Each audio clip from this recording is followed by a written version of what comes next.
Caroline the car is owned by a cricketer from the cricket club near Thomas's branch line.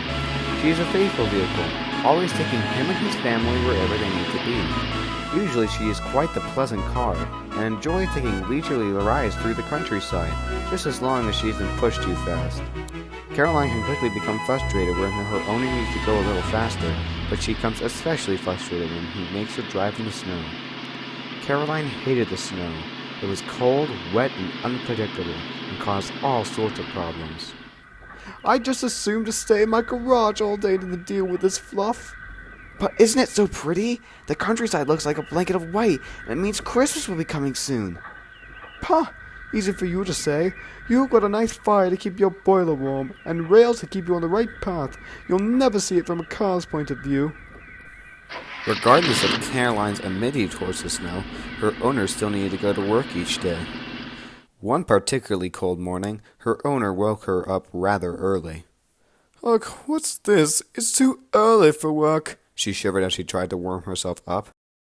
I have to go to Kronk this morning. We'll be heading to the train station instead of work. It'll be awfully icy. I don't think it's wise to go. Come on, Caroline, it's only to the train station. Would I rather drive you all the way to Kronk instead? Caroline scoffed, but did as she was told. The road was indeed icy. Caroline was not amused. Her driver let her run at her own pace as she rolled down the plowed streets, but she still didn't feel any better. Up ahead was an intersection. Several vehicles were backed up waiting for their turn to go. Caroline was fast approaching when she tried to brake, but some black ice under her tires caused her brakes to lock, and she skidded forward. Oh my gasket! She cried and came to a grinding halt just inches from the vehicle in front of her. I shouldn't be treated like this. I'll end up in a repair shop. Come on, Caroline, we're almost at the station. It wasn't long before Caroline rolled into the Farquhar station. Her driver parked her by the platform. I'll be back in the evening when I'm done. I'll make sure to give you a good polishing when we get home. Caroline liked the sound of that, and her driver went to board Toby's train. See you later, Caroline. Caroline just shivered to herself. As the morning rolled on, the sky began to get darker, with storm clouds rolling in.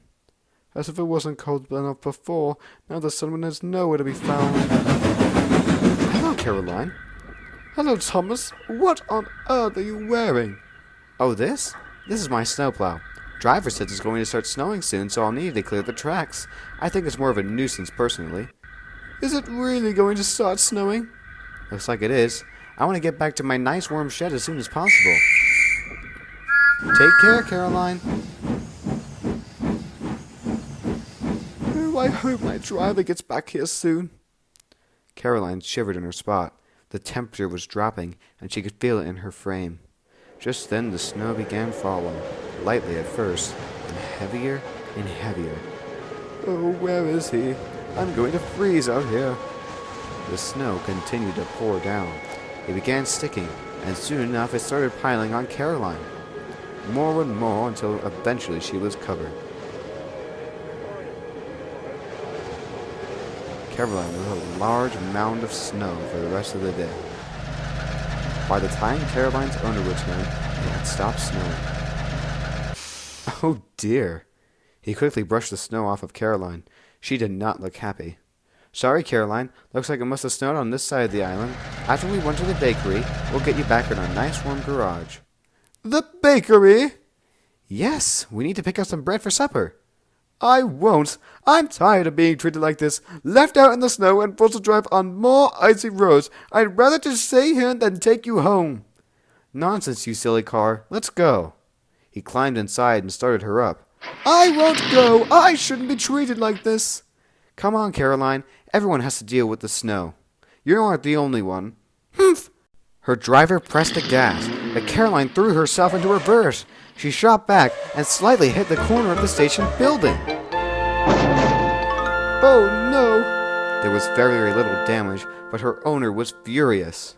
Look what you've done, you silly old car! I ought to sell you and buy a more reliable lorry instead. Caroline felt ashamed. I'm sorry, sir. I didn't mean to hit the station. Please, I'll take you to the bakery. I just want this day to be over. Her owner agreed, and for the rest of the day, Caroline remained quietly to herself.